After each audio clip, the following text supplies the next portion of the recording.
Welcome back to Legacy Unscripted. This season, we are bringing you greater impacts, deeper conversations, unscripted moments, and powerful legacy builders. Today, we are honored with a special guest. He is a visionary and a music leader. He is a multi-award-winning songwriter, producer, music executive, music instrumentalist. He is the father of urban music in Cameroon. Through his record label, Alphabet Record, he has raised and built many careers, many A-list artists. He has represented Cameroon and Africa on the biggest global stages. He is a true example of resilience, passion, and discipline. He is known for his ability to spot talents as he is musically advanced. And today, we are sharing his legacy. Let us welcome High Man General Salatiel on Legacy Unscripted. Shoo. Thank you. It's a pleasure.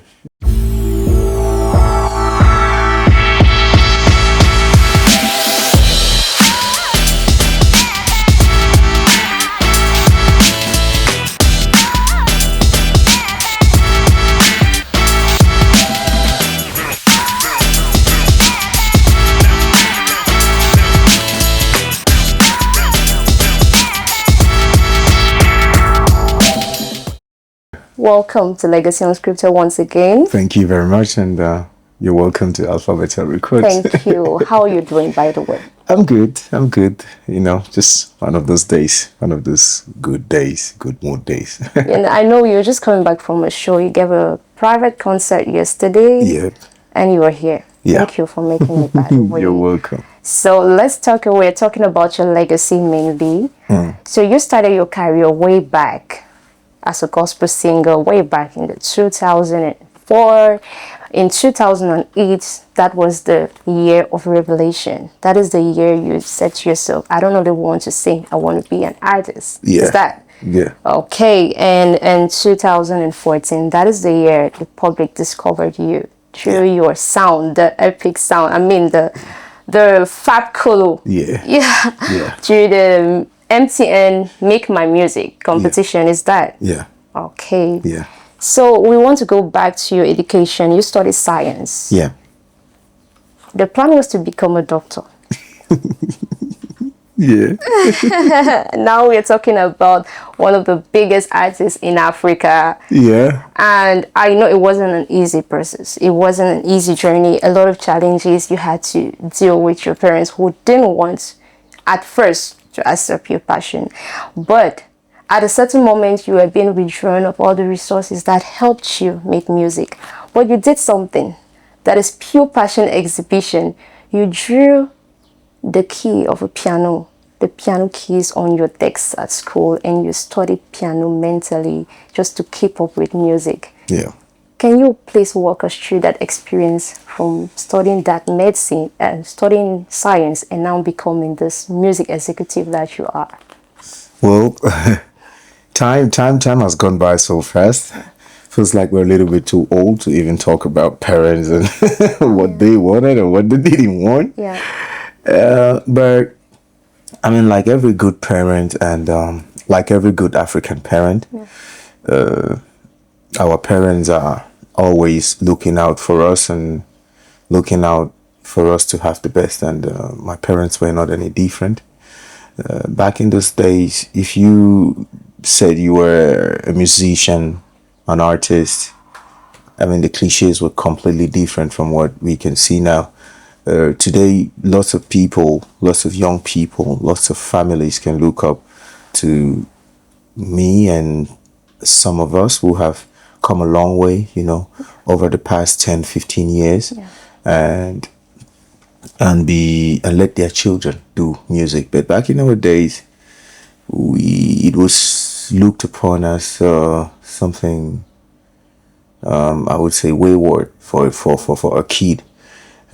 My story wasn't any different, especially for a kid that was considered very intelligent in school, and my parents wanted the best for me. I wanted, True. as a kid, to be a medical doctor, but then when music took over me, it came like a storm, and it completely got into my head, and studies and all of that was second place in my life, and family didn't like that. So I had to go through a lot of things. I had to use the most improbable ways to continue learning because of the lack of access to music instruments, which were there right next to me, but I couldn't touch sometimes. And so I just took upon myself, took a pen and a paper, and went on the table, on my study table, Yeah. and drew a piano and started practicing the sound of head. Uh, just a way for me to keep up with my passion, with what I was doing, and to make sure I don't I don't leave it. I didn't fall off. And after that period, it was a very, probably one of the hardest times of my life, and the biggest turning points of my life, because I knew that at this moment, if I had to do music, it had to pay off Yeah. real good, and carry my needs financially. I was very young. I was what, 17, 16. I was very young, and I understood immediately that I had to pay for myself. I had to be financially independent to have the chance, or to have the peace Yeah. to pursue music without having my parents on my back every minute, every second. Because every time I would come back to them for money or for something, then the question about, is it really music that you really want to do, or are you sure you're going to make it out of this music, would come back. The doubt that the people close to us could put on us when we are pursuing our dreams, I really didn't want to deal with that. And so I jumped into the music completely. But the moment I had the opportunity to leave home, the moment I had the opportunity to go out of home, and this time went to study in the University of Boya, it was kind of a breakout for me, a breakthrough for me to be like, okay, finally I get the chance. But before all of that, all music I could do, all the access I had to music was first of all in church, and then even that was taken away from me, and I had to find some way to keep up, with the music. And so far, you've done a lot of incredible things. You know how many musics you've produced, or how many artists you've collaborated with? I don't count anymore. You've It's so much. produced you've produced or worked with over 3,000. Whoa. 3,000 sounds, and you've worked with over 300 artists. Oh my God. That's huge. It's probably more. I mean, like I said, I lost count a long time ago. It's true that in recent years, I don't work anymore with so many people. Yeah. But during my first years as a producer, as a songwriter, I worked with everybody, like everybody, and anything music that came to my table, anything music that came to be done, I just did it. Just did it. So it's possible. It could be more. Like I said, Yes, I really, over. yeah, I really lost count a long time ago. I lost count a long time ago, and it's been a long time. Let's talk about Alphabet Records. Yeah.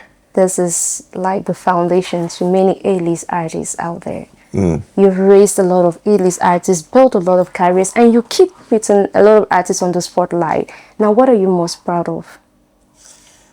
The fact to be able to impact, not just one, but a lot of younger people.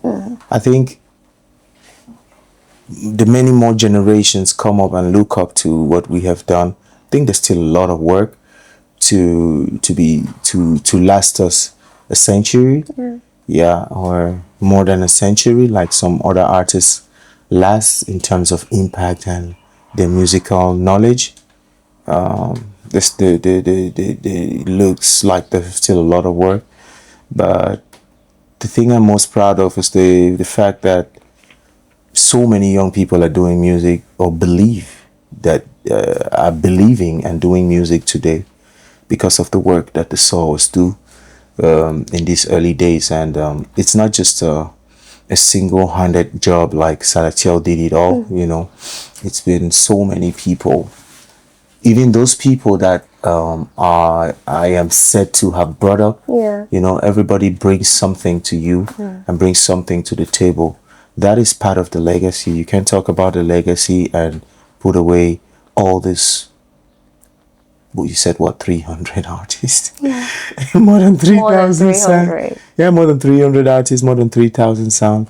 It's just, to me, it's a testament of how much people trust, how much people put their faith in me and put their trust in me. And one of the things that keeps me going, you know, that makes me, when things are hard, to look back and say, no, I can't stop. I mean, look at all these people. If I stop, if I didn't do what I did, I don't know, they would have probably had other ways, but 300 artists would have suffered, you know, in to get sound.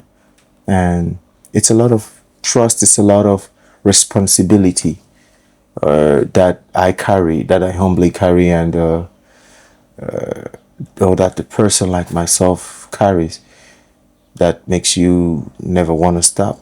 Okay. Just like you were saying, you don't do all the job on your own. You know, this artist bringing something, and you are really known for this ability to spot a talent. You see something, you can see something in music another person won't see. Can you tell us what's your secret? How are you able to spot, like, see someone and say, no, this person is good for music? I don't know. That's probably a talent, and sometimes you really can't explain talent. You just express talent. You don't explain talent, you express talent. And I think it's one of those talents that come in naturally. But I think one of the things that also trained that ability is the fact that first I started in the church choir. And when you're dealing with a choir, you're dealing with so many people that can sing. And you have to, it's probably the best singers of the church. Yeah. And if you have to do a song with a choir, to perform a song with a choir, you need to choose a lead vocal. And you need to choose probably the second lead. You need to choose the third lead. And out of all these beautiful voices, the best singers in the church, you have to choose the best of the best. So it's a talent, how would I say, detection process. Yeah. And it's not just the best of singers, but the best of voices for the song that you're doing. Yeah. So it's a whole selection process. And it's the same like picking out an artist, you know, like fetching out a talent. And there are many reasons why you would point out to a talent and say, okay, this is the talent, or this is, and it also goes a lot with the need of the market. Yeah. And not just the need of the market, but how you can shock the market or surprise the market with something different. And it also came from the fact that my training was done in I have one of the most special trainings as a musician, like upbringings as a musician. When I left church, I passed through M1 Studios. Just to describe you a little bit, the environment around M1 Studios. M1 Studios was this studio in the Southwest that it was probably the most visited studio in Anglophone regions. Okay. In all Anglophone regions, and not just from artists from the Anglophone regions, but artists from all over Cameroon. I mean, we received every day on a normal.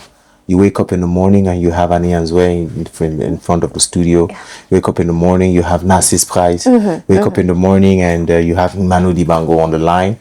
And it was really this, every artist. Wow. And every artist that the Southwest and Northwest has seen, from the legends to the young ones. I would go to like Tata Kinge. I had to work music for everybody like Tata Kinge, Bate Nico, all the choirs, Presbyterian, Catholic, every Pentecostal, all the choir music, most of the gospel music that came out, most of the jazz music, most of the hip hop music. So it was this daily process of coming in contact with all genres of music, different kinds of characters, different kinds of people, different kind of people, different kind of talent, different strengths and different weaknesses. And when you get to handle and manipulate these things every day, you end up knowing how to recognize which is which from the first go. And that's something I did for what, 6, 7, 8 years, every day of my life. And I think probably that's the secret. Maybe we give credit to Emin Gumba and his and the platform that he created, this wonderful studio that he created, and opened it us and gave me the opportunity to be part of it.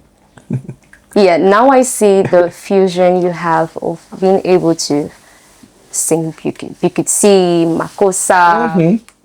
I mean, you are the fusion of all of these. Yeah, it's exactly. I think that's the brand that I built. Yeah. As what became a Salatiel brand, because after so many years of doing, producing, writing for every single artist. I mean, back in the days, we used to have artists that come to the studio. I remember some guys that would come to the studio and they can't sing at all. They want to do a song. They want to go home with a song. I mean, they probably left their village from Moyoka or Bangem or, one far away place to come to the studio. Some people even went ahead as selling their livelihood. I know a guy, when I just started working in the studio, I know of a guy that sold his bike, which was his only source of income, and came with the money to the studio. Now, when you have somebody like that in front of you, as a producer or as the person that is supposed to make that music happen, even if that person is not able to sing, you will have to produce music for that person. You would have to produce music that that person is going to sell. So I found myself sometimes having recording sessions with artists from every genre: traditional, jazz, blues. I mean, first of all, in church, it's like a cocktail, like you do every genre. But then in the studio, it was more a professional way of doing this music. And at the end of the day, when I was thinking about, so what is, after all this training, you need to get your own sound.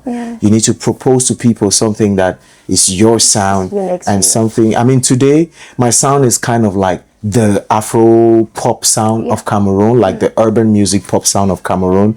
So for most of the guys that do singing, and most of them are surfing around this sound, which is really a fusion of the roots and the international, like bringing the roots to the international. And this is something that was built during this period, handling all this kind of music and not just producing for people. Like I said, if you're dealing with an artist that does not know how to sing, I found myself singing on reggae albums, singing on traditional music without any melody instrument, just traditional drums and woo, woo, woo, woo.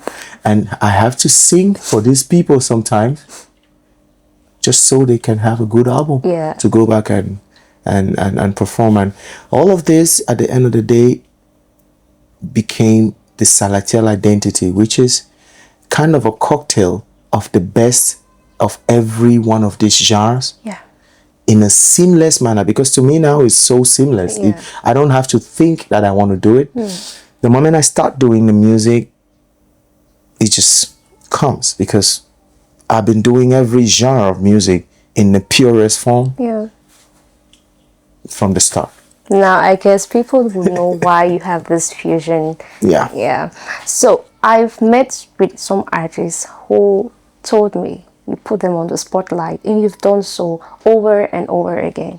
Honestly, during your last concert in Boya, you gave the spotlight to so many upcoming artists. I want to know, what's your drive? Because you are so passionate about music, but you're also passionate about lifting the culture in general. So what's your...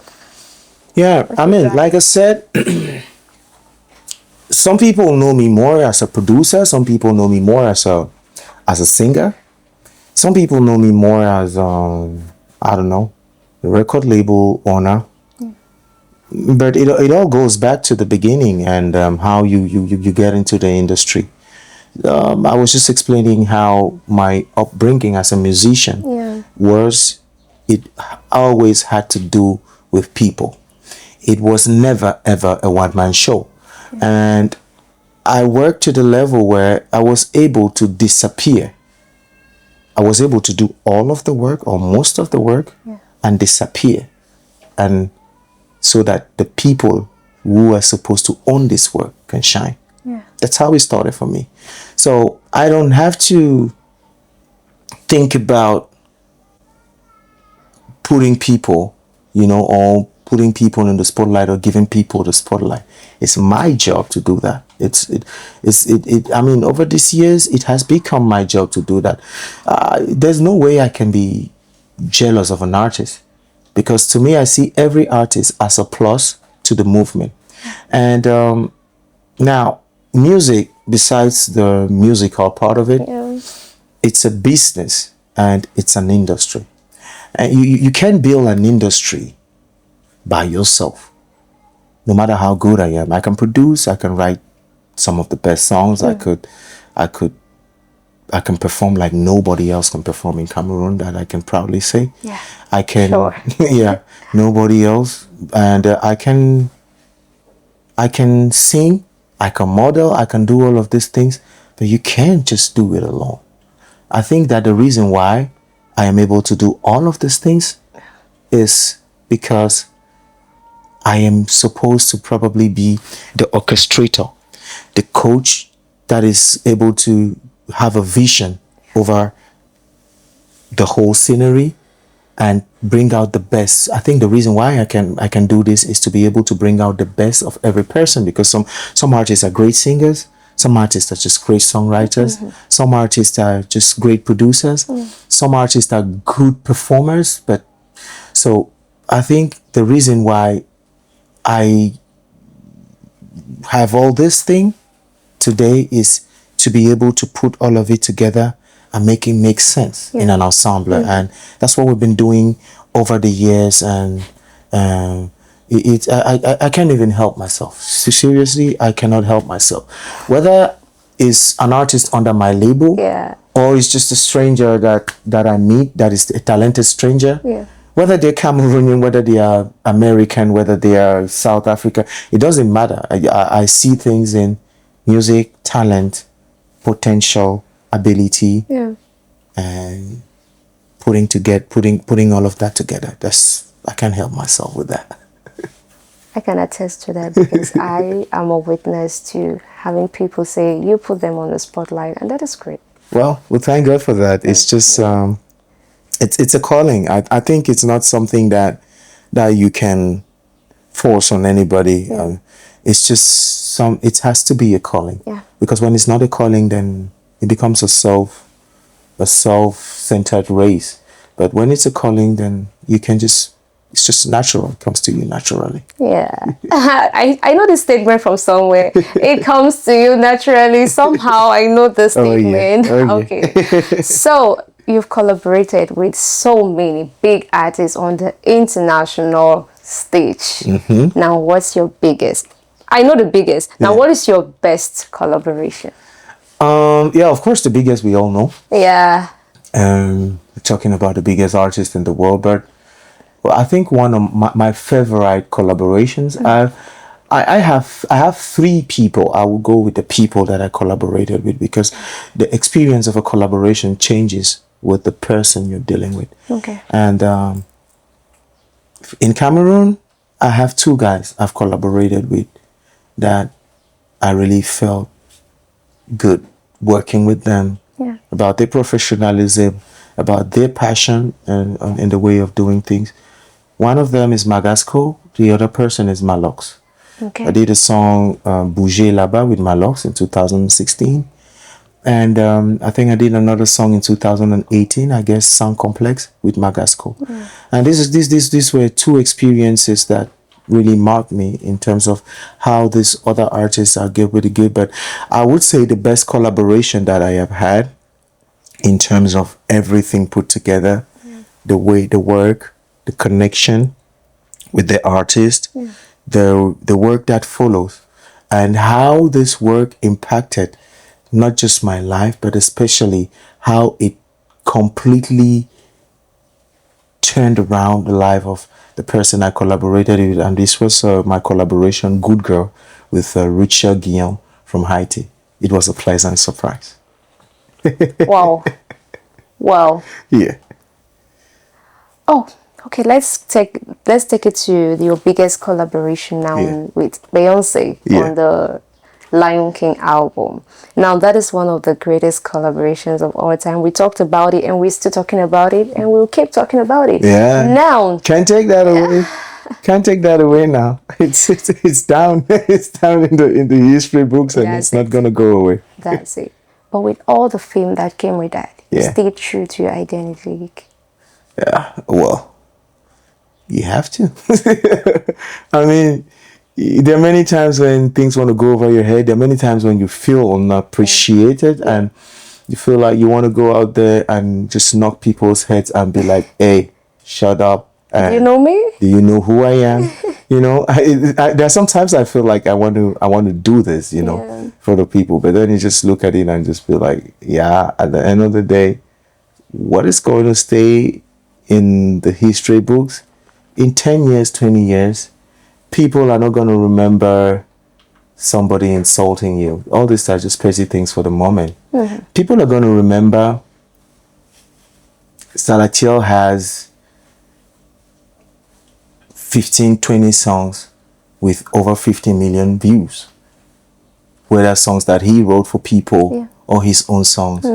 People are going to remember how the whole music industry is sounding like, or every producer, or most producers and most singers are sounding like Salatiel. That's impact right there, you know.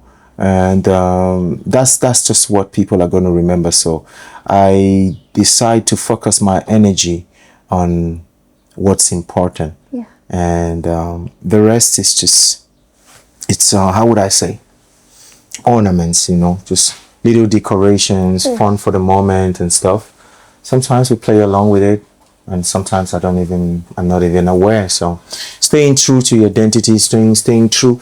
I mean, whatever it is that brought me here is what is going to take me to the next level. Yeah. And it's that and more, I would say, maturity, more professionalism, more work in developing the talent that I have is what is going to take me to the next level. So there's no reason to change completely to the core that brought about the Salatiel that I am today.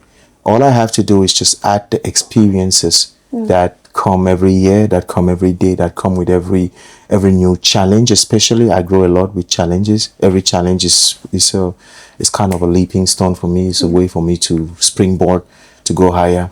So all of this, I just add that. But the core, whatever reason, why ever people love my head or love my face or love my voice or love what I was doing,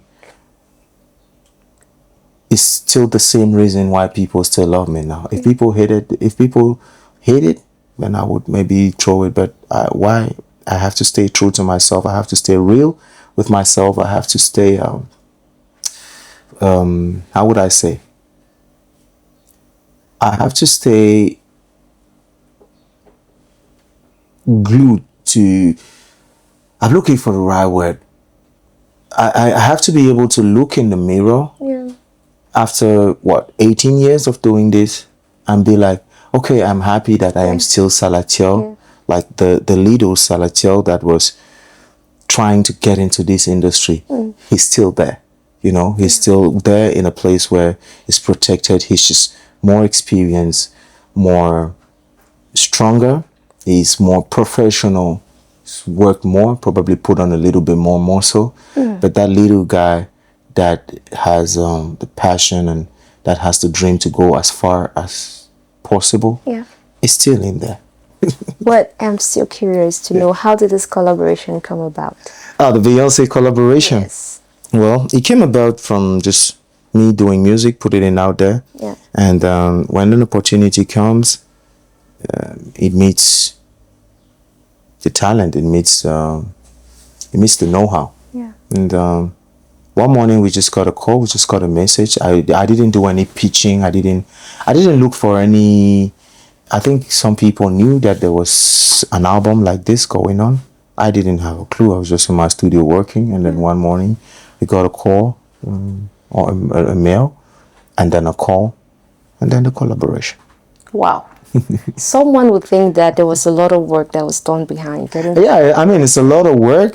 It's music. Music is work. Yeah. But in terms of the networking and everything, Yeah. nah, seriously, that's God. I don't have any credit. I can't take any credit on that. That's really God's work. And yeah.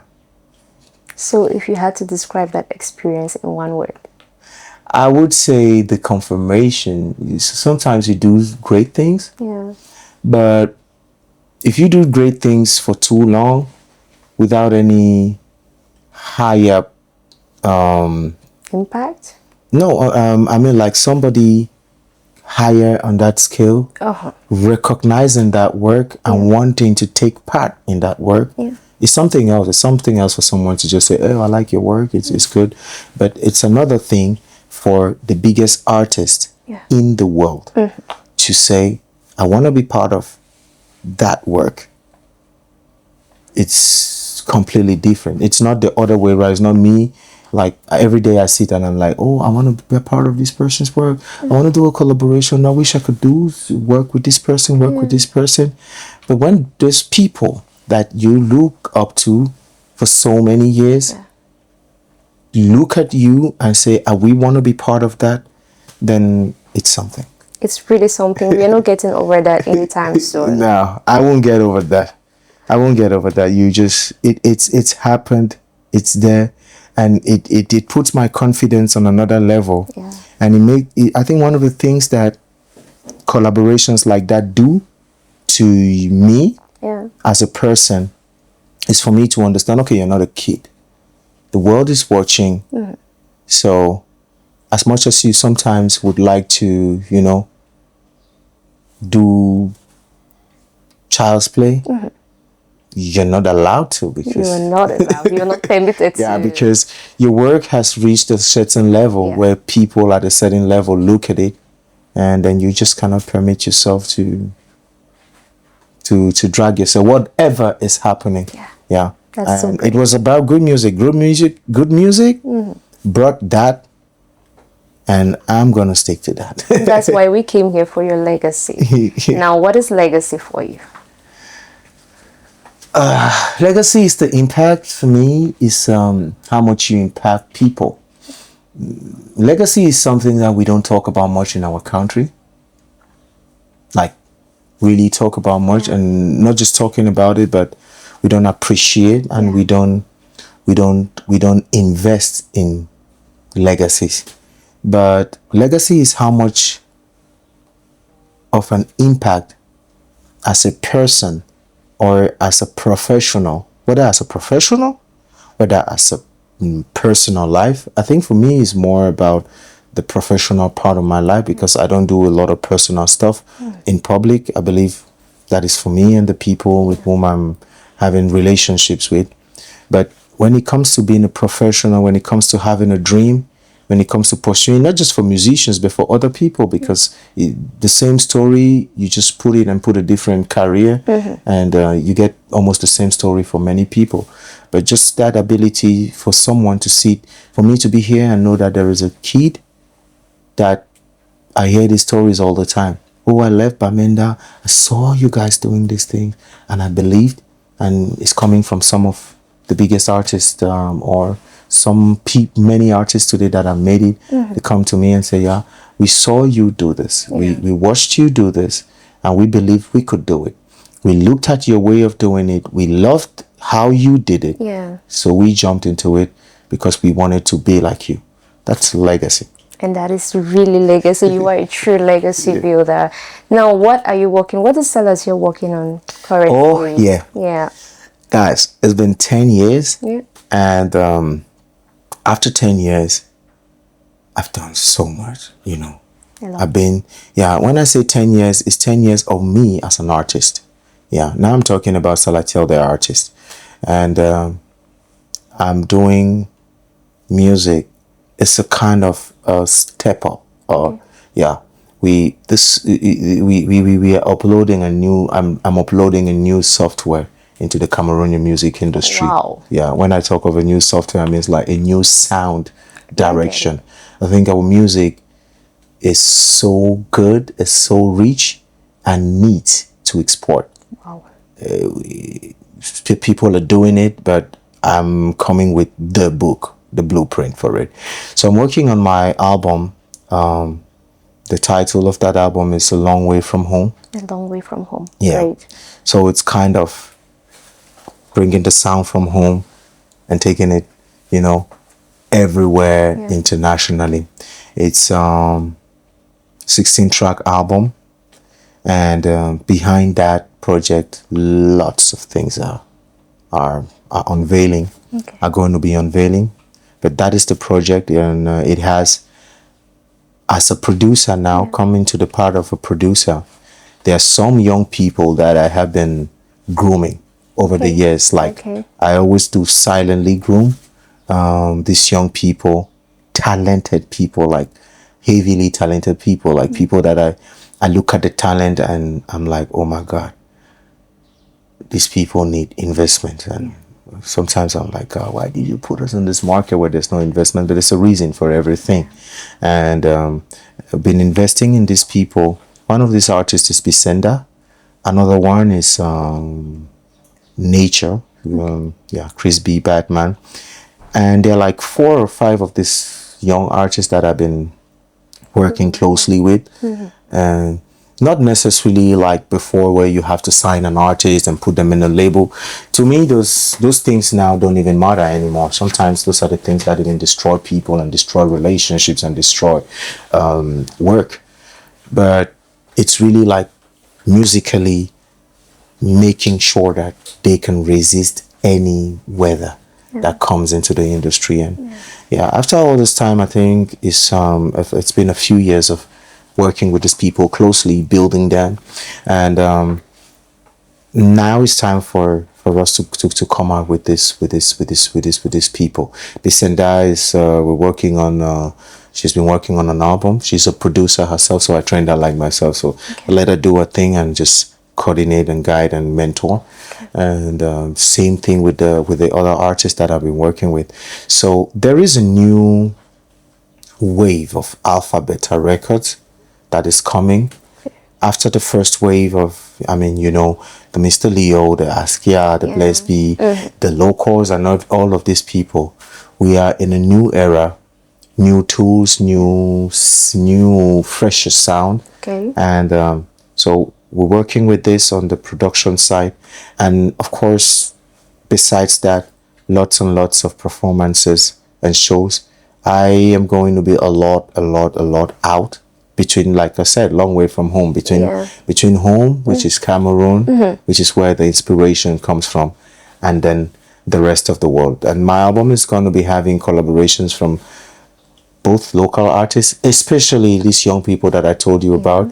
So I'm having young people like Bisenda on my album, Fido on my album, and Nature on my album, and Tim Kaiser, who is also kind of a mentee who that really came up to me. And so I'm having these people with whom we have been developing new mentality, new mindset, new approach to the music, to the promotion, to the image, and also some international artists from Canada, from France, from Tanzania. Those are going to be surprises which we're going to unveil with the album, but it's going to be a heavy 16-track album. It's going to be, really, trust me, it's going to be magical. I don't doubt I'm excited about it. I don't doubt that I'm for a excited to second. present it because myself, I listen to it. I'm like, okay, yeah, this feels like something revolutionary. So when should we expect that? We're going to start having songs, of course, this year. as soon as possible. But the full album might be dropping with everything that we're working on. The full album should be dropping sometime early next year. Okay. Yeah. All the best. Early 2027. Thank you. One more thing to your viewers who are listening to you today. Anything at all you want to tell the viewers?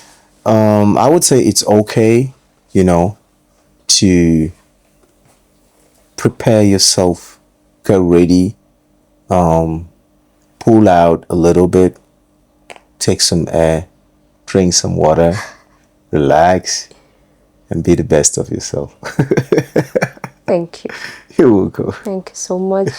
We're so glad to have had this wonderful interview with you. Thank you. I enjoyed every single moment with you, and I'm looking forward to the album.